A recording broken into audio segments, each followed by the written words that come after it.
नमस्कार, मैं हूं आपके साथ दीपक बोदरे। सीधे आपको लिए चलते हैं उत्तराखंड, जहां पर ग्लोबल इन्वेस्टर समिट को प्रधानमंत्री नरेंद्र मोदी संबोधित कर रहे हैं। उत्तरकाशी में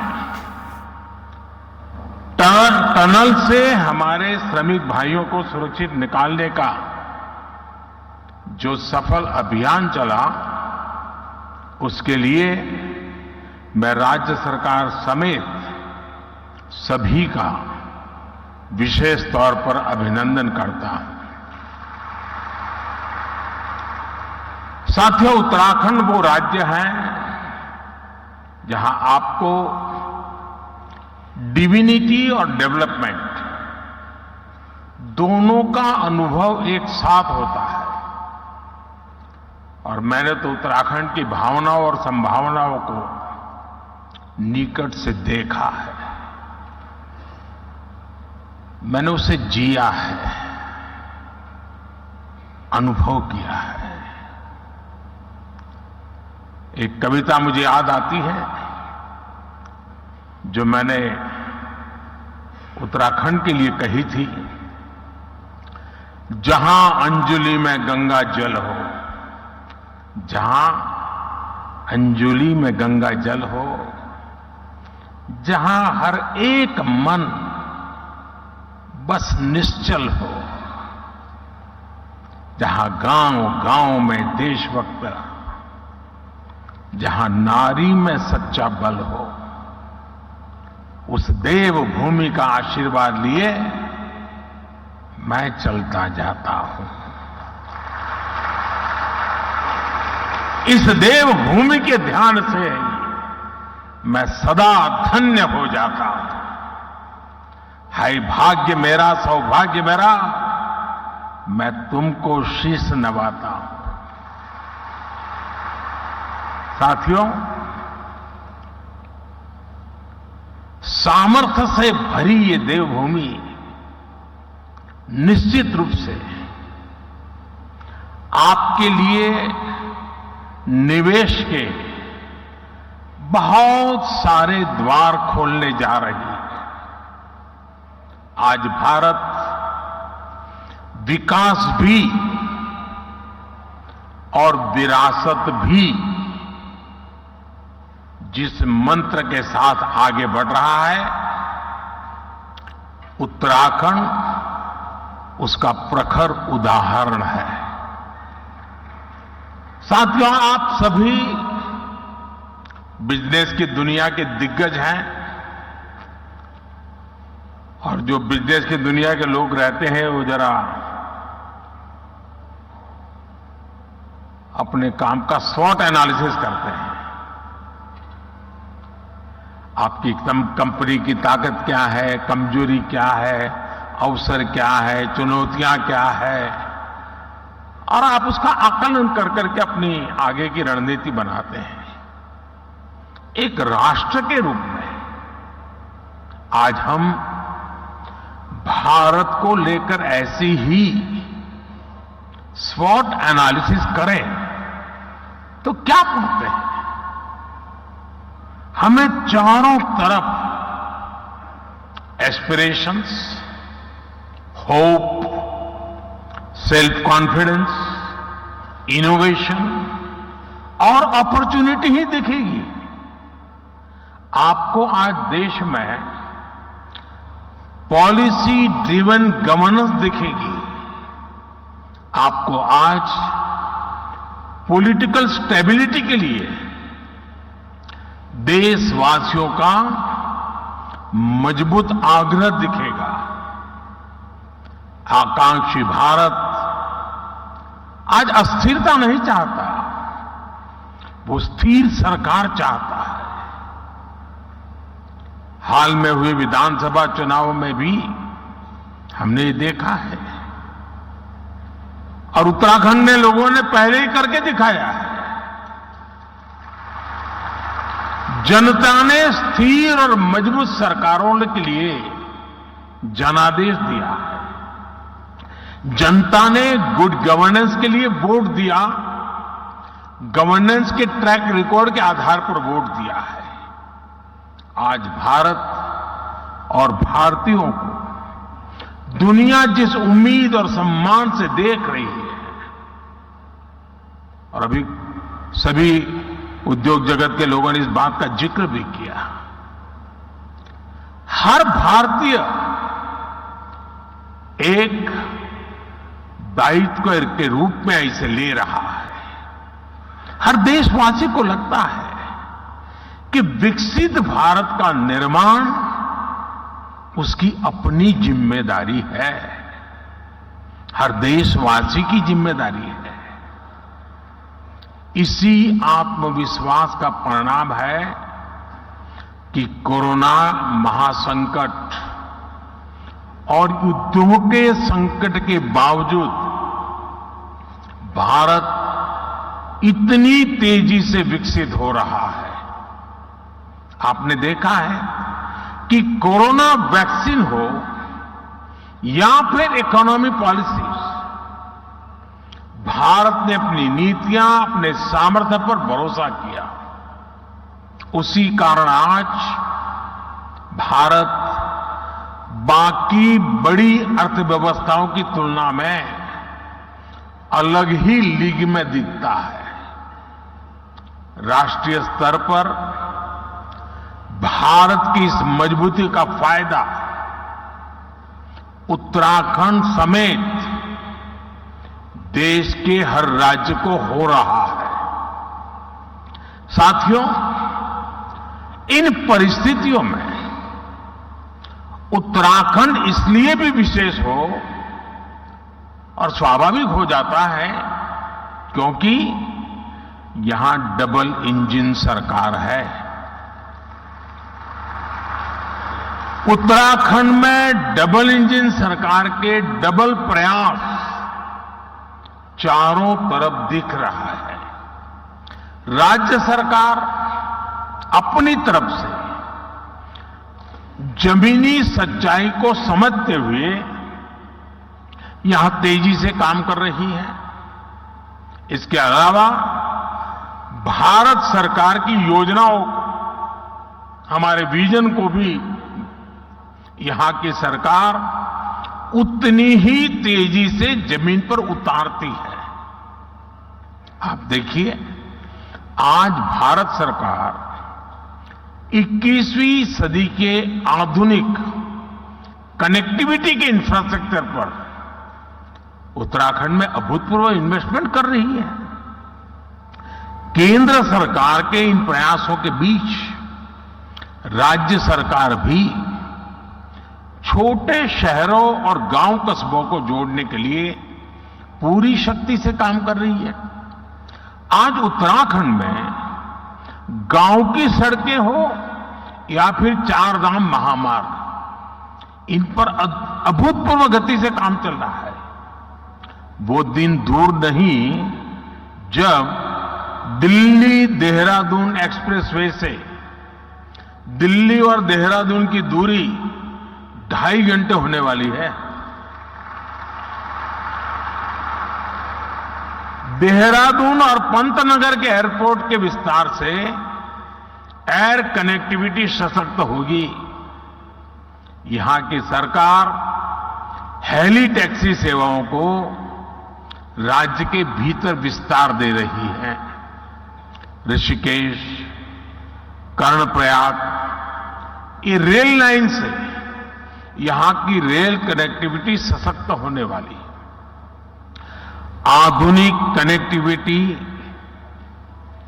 जीवन तो आसान बना ही रही है, ये बिजनेस को भी आसान बना रही है। इससे खेती हो या फिर टूरिज्म, हर सेक्टर के लिए नई संभावनाएं खुल रही है। लॉजिस्टिक्स हो, स्टोरेज हो, टूर ट्रैवल और हॉस्पिटैलिटी हो, इसके लिए यहां नए रास्ते बन रहे हैं।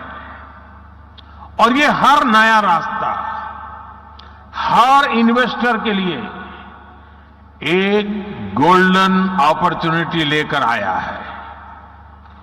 साथियों, पहले की सरकारों की अप्रोच थी कि जो इलाके सीमा पर है उन्हें ऐसा रखा जाए कि एक्सेस कम से कम हो। डबल इंजन सरकार ने इस सोच को भी बदला है। हम सीमावर्ती गांवों को लास्ट विलेज नहीं बल्कि देश के फर्स्ट विलेज के रूप में विकसित करने में जुटे हैं। हमने एस्पिरेशनल डिस्ट्रिक्ट प्रोग्राम चलाया, अब एस्पिरेशनल ब्लॉक प्रोग्राम चला रहे हैं। ऐसे गांव, ऐसे क्षेत्र जो विकास के हर पहलू में पीछे थे, उन्हें आगे लाया जा रहा है। यानी हर इन्वेस्टर के लिए उत्तराखंड में बहुत सारा ऐसा अनटैप पोटेंशियल है जिसका आप ज्यादा से ज्यादा लाभ उठा सकते हैं।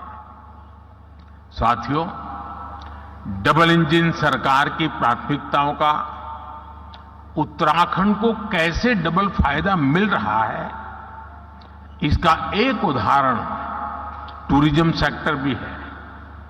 आज भारत को देखने के लिए भारतीयों और विदेशियों दोनों में अभूतपूर्व उत्साह देखने को मिल रहा है।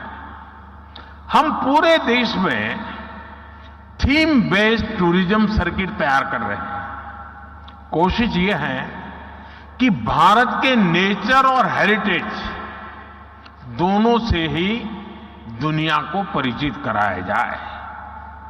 इस अभियान में उत्तराखंड टूरिज्म का एक सशक्त ब्रांड बनकर उभरने वाला है। यहां नेचर, कल्चर, हेरिटेज सब कुछ है। यहां योग, आयुर्वेद, तीर्थ, एडवेंचर स्पोर्ट्स, हर प्रकार की संभावनाएं हैं। इन्हीं संभावनाओं को एक्सप्लोर करना और उन्हें अवसरों में बदलना, ये आप जैसे साथियों की प्राथमिकता जरूर होनी चाहिए। और मैं तो एक और बात कहूंगा, शायद यहां जो लोग आए हैं उनको अच्छा लगे बुरा लगे, लेकिन यहां कुछ लोग ऐसे हैं कि जिनके माध्यम से उन तक तो मुझे बात पहुंचानी है, लेकिन उनके माध्यम से उन तक भी पहुंचानी है जो यहां नहीं है। खास करके देश के धन्ना सेठों को मैं कहना चाहता हूं, अमीर लोगों को कहना चाहता हूं, मिलियनर बिलियनर से कहना चाहता हूं। हमारे यहां माना जाता है, कहा जाता है, जो शादी होती है ना, वो जोड़े ईश्वर बनाता है, ईश्वर तय करता है जोड़ा। मैं समझ नहीं पा रहा हूं, जोड़े जब ईश्वर बना रहा है तो जोड़ा अपने जीवन की यात्रा उस ईश्वर के चरणों में आने के बजाय विदेश में जाकर के क्यों करता है?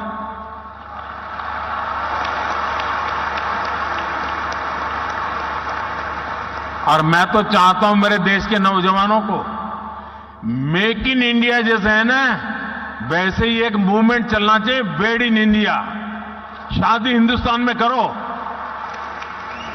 ये दुनिया के देशों में शादी कर ले, ये हमारे सारे धन्ना सेठ आजकल फैशन हो गई है।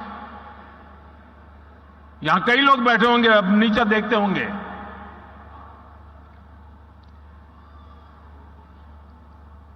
और मैं तो चाहूंगा आप कुछ इन्वेस्टमेंट कर पाओ न कर पाओ छोड़ो, हो सकता है सब लोग न करें, कम से कम आने वाले 5 साल में आपके परिवार की एक डेस्टिनेशन शादी उत्तराखंड में करिए।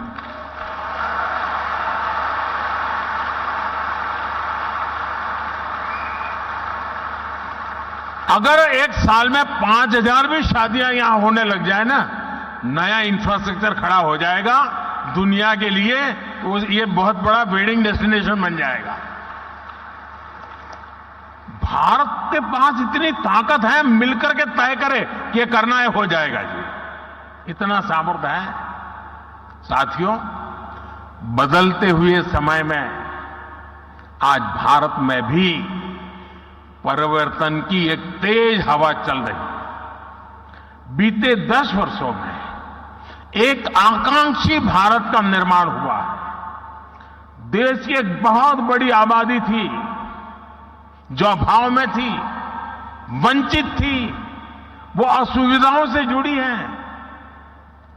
अब वो उन सारी मुसीबतों से निकल करके सुविधाओं के साथ जुड़ रही है, नए अवसरों से जुड़ रही है। सरकार की कल्याणकारी योजनाओं की वजह से 5 साल में 13.5 करोड़ से ज्यादा लोग गरीबी से बाहर आए हैं। इन करोड़ों लोगों ने अर्थव्यवस्था को एक नई गति दी है। आज भारत के भीतर कंजम्पशन बेस्ड इकोनॉमी तेजी से आगे बढ़ रही है। एक तरफ आज नियो मिडिल क्लास है जो गरीबी से बाहर निकल चुका है, जो नया नया गरीबी से बाहर निकला है वो अपने जरूरतों पर ज्यादा खर्च करने लगा है। दूसरी तरफ मिडिल क्लास है जो अपनी आकांक्षाओं की पूर्ति पर, अपनी पसंद की चीजों पर भी ज्यादा खर्च कर रहा है। इसलिए हमें भारत के मिडिल क्लास की पोटेंशियल को समझना होगा। उत्तराखंड में समाज की ये शक्ति भी आपके लिए बहुत बड़ा मार्केट तैयार कर रही है। साथियों, मैं आज उत्तराखंड सरकार को house of Himalaya brand launch करने के लिए बहुत बहुत बधाई देता हूं। ये उत्तराखंड के लोकल उत्पादों को विदेशी बाजारों में स्थापित करने के लिए बहुत अभिनव प्रयास है। ये हमारी वोकल फॉर लोकल और लोकल फॉर ग्लोबल की अवधारणा को और मजबूत करता है। इससे उत्तराखंड के स्थानीय उत्पादों को विदेशी बाजारों में पहचान मिलेगी, नया स्थान मिलेगा। भारत के तो हर जिले, हर ब्लॉक में ऐसे प्रोडक्ट है जो लोकल हैं लेकिन उनमें ग्लोबल बनने की संभावनाएं हैं।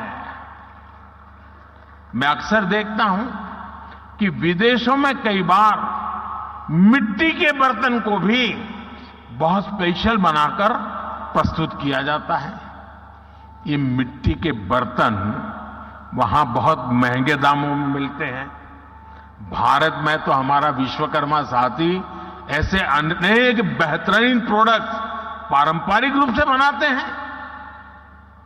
हमें स्थानीय उत्पादों के लिए इस तरह के महत्व को भी समझना होगा और इनके लिए ग्लोबल मार्केट को एक्सप्लोर करना होगा। और इसलिए ये जो हाउस ऑफ हिमालय ब्रांड आप लेके आए हैं, उसे मुझे एक व्यक्तिगत रूप से आनंद का विषय है मेरे लिए।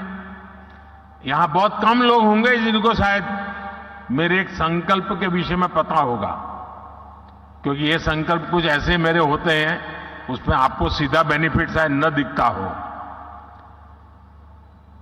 लेकिन उसमें ताकत बहुत बड़ी है।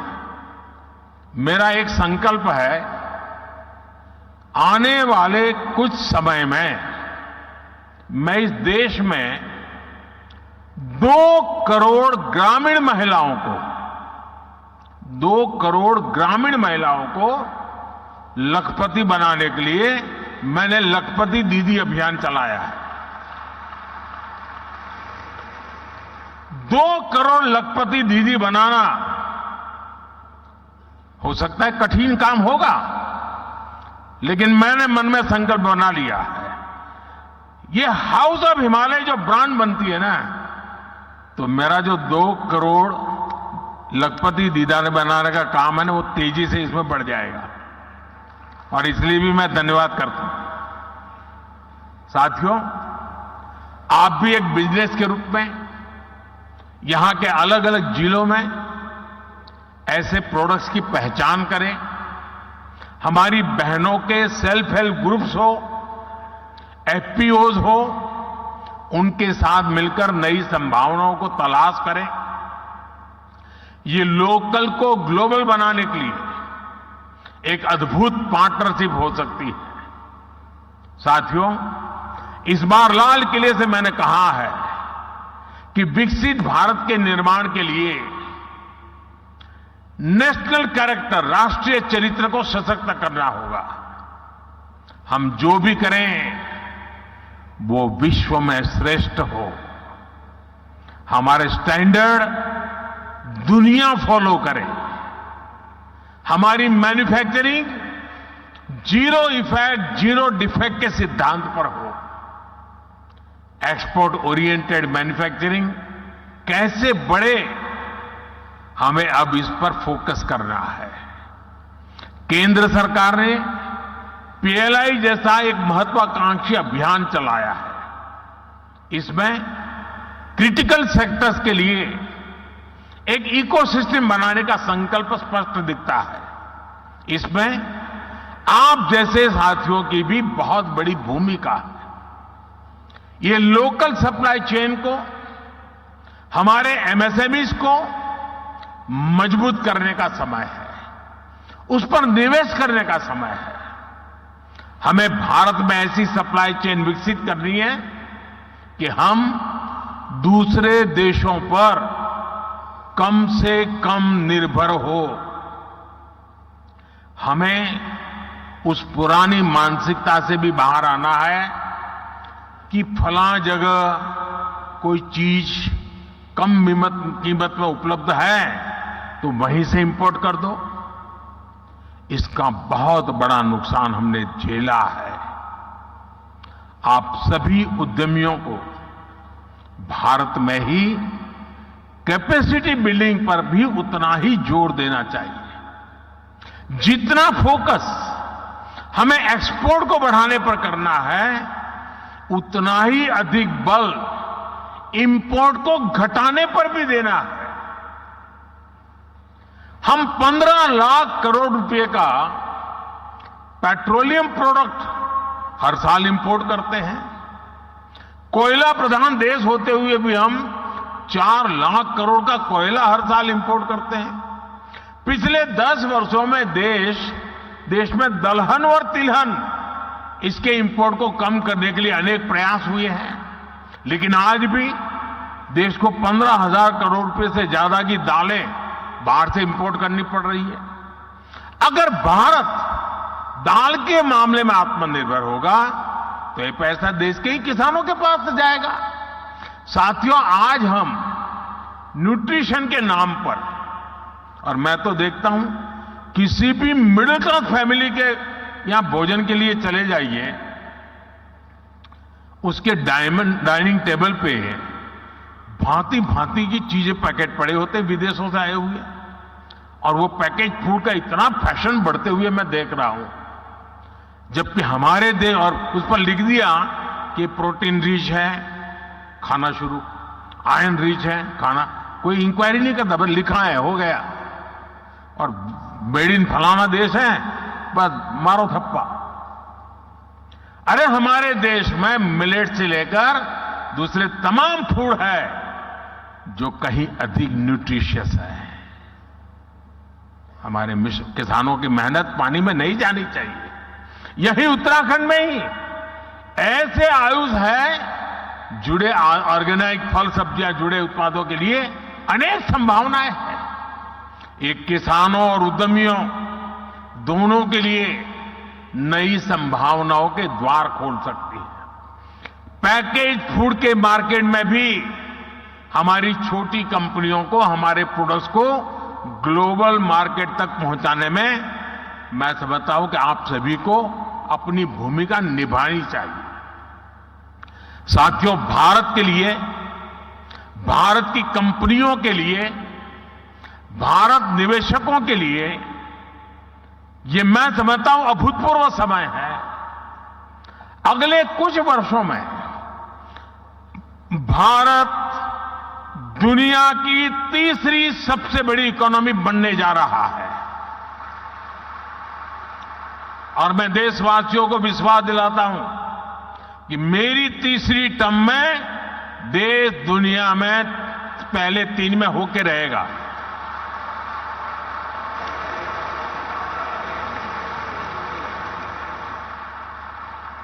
स्थिर सरकार, सपोर्टिव पॉलिसी सिस्टम, रिफॉर्म से ट्रांसफॉर्म की मानसिकता और विकसित होने का आत्मविश्वास, ऐसा संयोग पहली बार बना है। इसलिए मैं कहता हूं, यही समय है, सही समय है, ये भारत का समय है।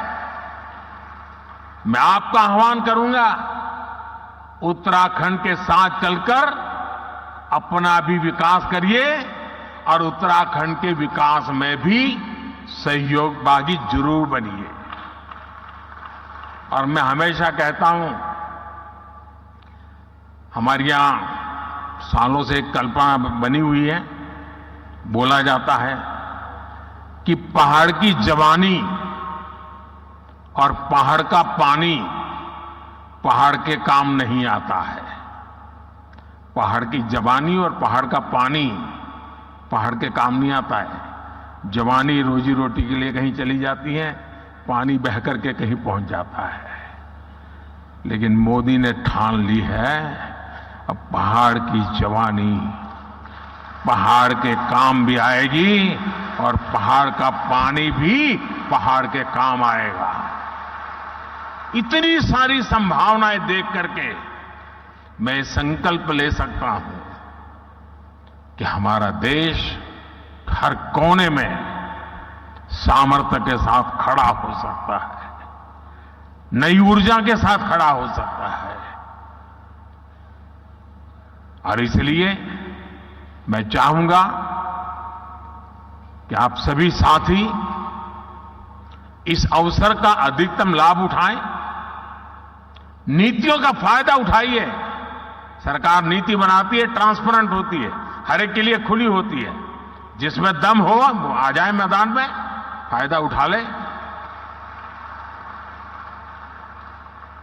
और मैं आपको गारंटी देता हूं,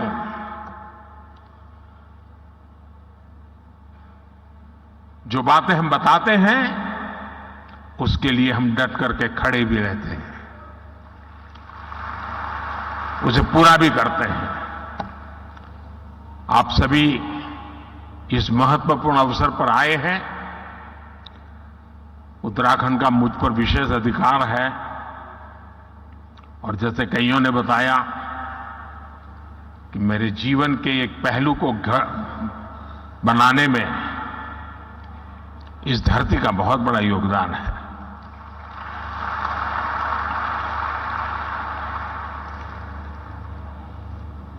अगर उसे कुछ लौटाने का अवसर मिलता है तो उसका आनंद भी कुछ और होता है। और इसलिए मैं आपको निमंत्रित करता हूं, आइए इस पवित्र धरती की चरण माथे पर लेकर के चल पड़िए। आपकी विकास यात्रा में कभी कोई रुकावट नहीं आएगी। ये इस भूमि के आशीर्वाद है। बहुत बहुत धन्यवाद, बहुत बहुत शुभकामनाएं। बहुत बहुत धन्यवाद माननीय प्रधानमंत्री जी। आपका संकल्प, आपका विश्वास हम सभी को प्रोत्साहित करता है कि अपनी जिम्मेवारी को निभाते हुए हम भारत को विश्व की तीसरी बड़ी अर्थव्यवस्था बनाने में सहयोग दें। बहुत बहुत धन्यवाद प्रधानमंत्री जी। डिविनिटी और development, wed in India, Uttarakhand as destination investment और डेस्टिनेशन। तो ग्लोबल इन्वेस्टर समिट में प्रधानमंत्री नरेंद्र मोदी को आप सुन रहे थे। उन्होंने उत्तराखंड में आर्थिक स्थिति और आर्थिक प्रगति के लिए किस तरह से जो है मजबूत कदम उठाए जाने चाहिए, इस ओर उन्होंने ध्यान दिया। फिलहाल इस बुलेटिन में इतना ही। खबरें लगातार जारी हैं। नमस्कार।